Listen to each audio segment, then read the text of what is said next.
gwrs, chi'n gallu gweud yn syth bod fi'n frenhinol.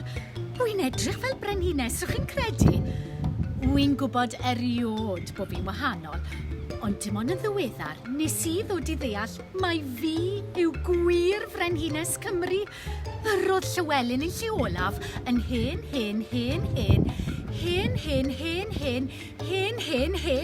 daid I fi. Wel, wy'n credu ni. Na be wedodd chwa'r nain, ta beth, a fi'n credu bod hi'n gweud y gwir. Y peth yw nawr, yw I gael Cymru ddeall taw fi yw eu brenhines nhw. Byddech chi'n meddwl bod nhw'n moes ymgrymu'n syth, ond sa wedi bod fel na. Wrthodes I dalu am fy siopa'n Tesco am bod nhw'n gwrthod yng ngalw i'n eich mawr hydy. Sa'n gwybod beth sy'n bod ar bobl.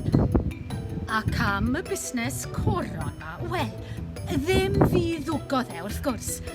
Allai ddim esgus bod fi'n meddwl fod e'n ofnadw, yn wirioneddol ofnadw, fod rhywun yn cael coron am sgwennu rhyw gerdd fach, a finnen frenhines Cymru heb goron yn y byd.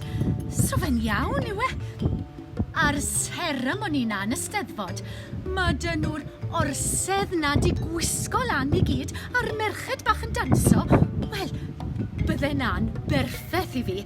Sa'i moyn coron bardd, ond licen I goron rhaid gweud. Ta beth, nid fi ddwgodd e. Siaradwch dy Gres neu Alban.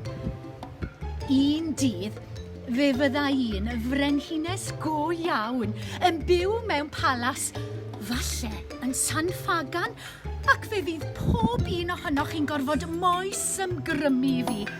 Gewch chi weld, un dydd fi fydd yn gwisgo coron.